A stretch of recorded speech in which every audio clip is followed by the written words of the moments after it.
Wow, do you hear that noise? If your suspension makes this kind of sound when you're just driving on a flat road, let alone a bumpy road, you have issues. So let's dig into it and find out what those sounds and symptoms can be.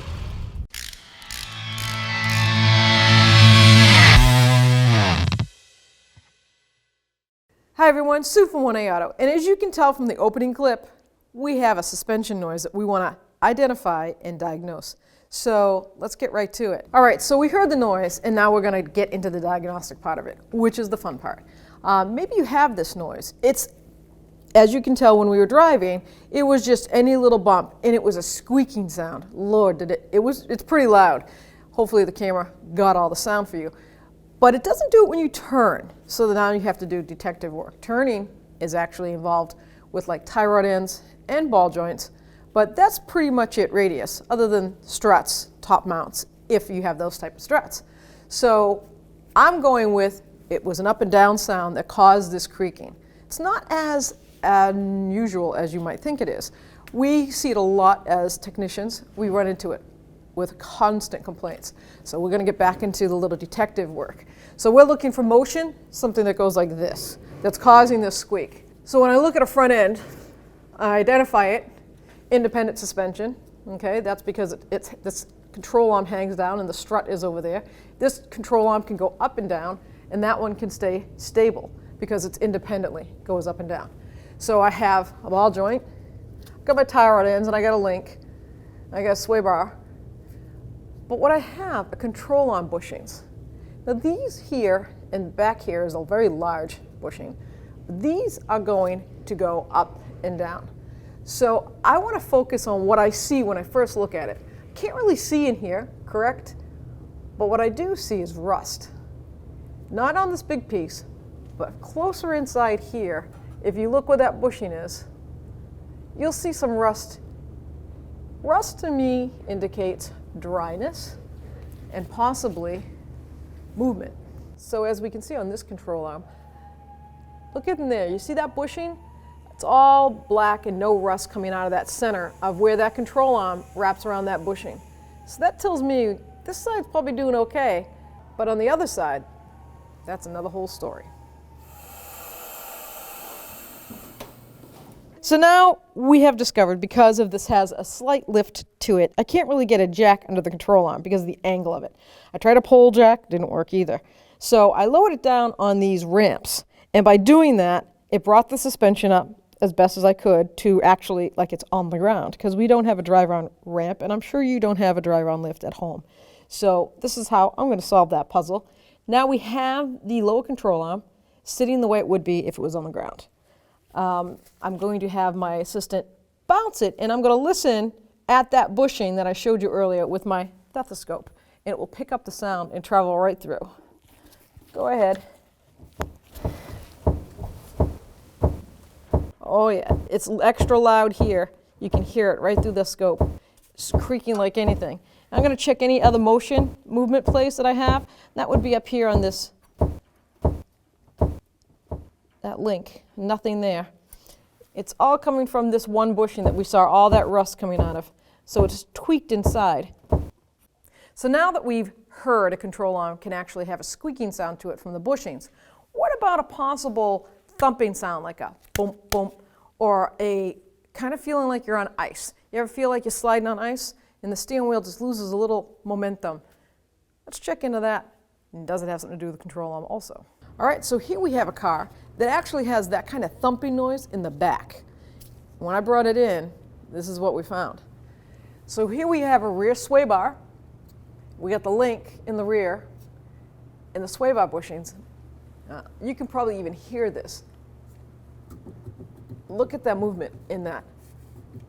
That sway bar in the rear here, it's got so much movement, and the bushings are just worn right out. Now imagine that, what that sounds like going down the road. Boy, is that loud. The good news is it's not threatening, it's not life-threatening, but you can get this taken care of very easily. This car also has a thumping-like sound in the front. It's thumps, but it also binds a little bit. When he turns the car, he'll hear a click noise, but not like an axle clicking. It's just kind of like a pop. And this is what I found here. Very easily, the sway bar bushing is popped off. So you see how this sway bar, the front sway bar, is hitting this control arm when this wheel gets pushed up. And when he turns the wheel, that guarantee is smacking on the top of this control arm. It's causing a metal sound and a banging when he turns it to a sharp turn. Well, there's the issue. This is going to be just another quick, easy, cheap fix. Do you know what that is? That is a torn control arm bushing. A lot of times those are overlooked by mechanics, technicians. They just don't think about it as much because you can't really get play out of them when they're on a lift.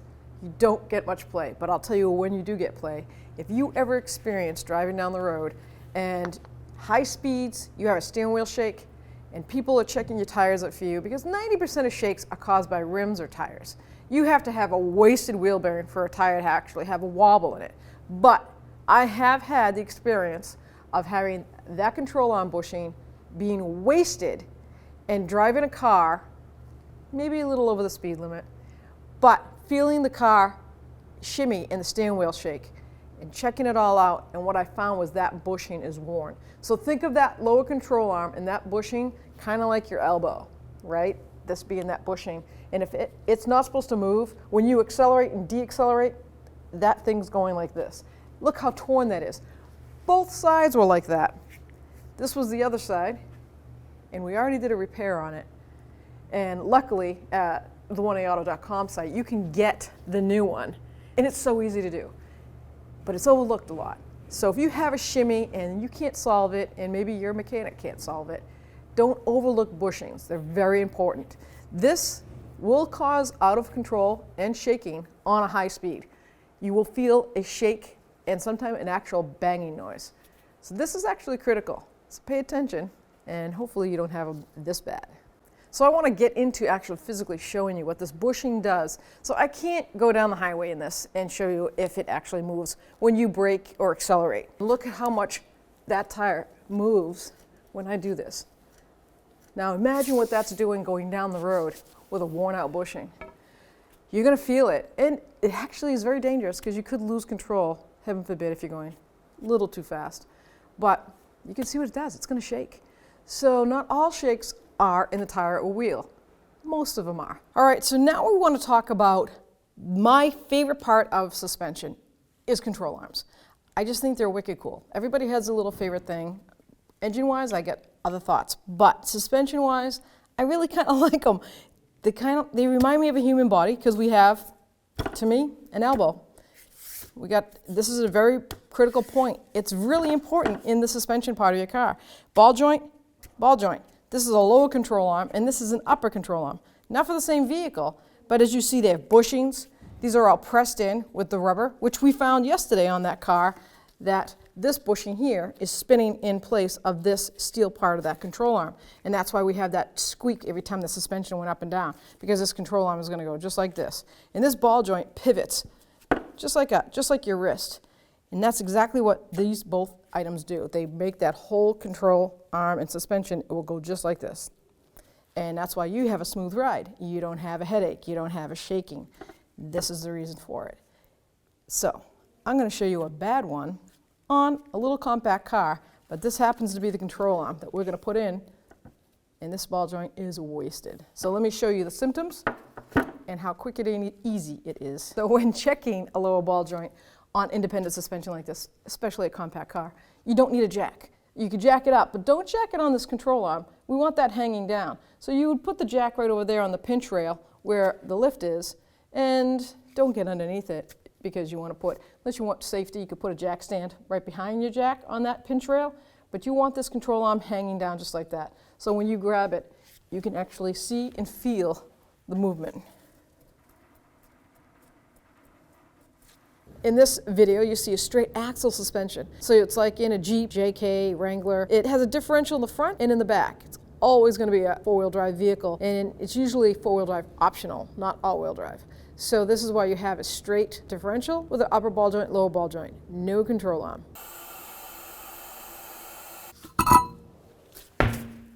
Now I want to talk to you about sway bar links. Let's talk about it. This is not for this car. Matter of fact, this car would probably lose gas mileage if you put this in. This is pretty heavy. It's for a truck. But we all have sway bar links in all the vehicles. Maybe not so much in the $200,000 cars. I don't know. I would think you still have to have them because they do exactly what they say. Sway bar link. It's a link that stops you from swaying. So all cars, unless you have the strongest front beefed up suspension, you're going to need this because when you're turning a corner, hopefully going the speed limit, this stops your car from dipping and swaying. And here we have a great shot of a vehicle going down the road with the front sway bar link broken completely off. As you can see, watch the sway bar itself, that's right above the control arm, bounce out of control, just up and down, and the sway bar link is broken off of it. That is going to cause a severe noise and will cause it to be unstable when turning at highway speeds. So actually they're quite inexpensive and they're very easy to do. And we carry tons of them on the 1AAuto.com site for every make and model. And they're kind of overlooked a lot. They're easy fixes. You can have a sound that is just a slight rattling sound, but it's like a steel sound. It's not tinny like an exhaust shield. You can hear it, and I know you know what I'm talking about because you've all probably heard it once or twice. And it's just as simple as these links. Now, if they turn like this, that is completely normal because that's, once again, pivoting on a ball type style socket. And it's just like a ball joint, but it's extremely mini. And it just spins like that, but it should not ever have an up and down movement. So I'll just see if we can get in there and look. Now, my lower control on ball joint's wasted, so you'll hear a thudding. So I'm putting the bar on the sway bar itself, and here's the link. Now, I should never have any up and down movement in those pivot points, and I don't. It's very quiet, and I gotta tell you, it's pretty astonishing because it was still factory. But they go a lot on a lot of cars, and don't live with it. It's pretty cheap to do. So take some pride and put it in yourself. So I hope you liked this video. It was fun making it. And if you're not a subscriber, please subscribe. Don't forget to ring that bell because it turns on all your notifications and you won't miss any more 1A videos.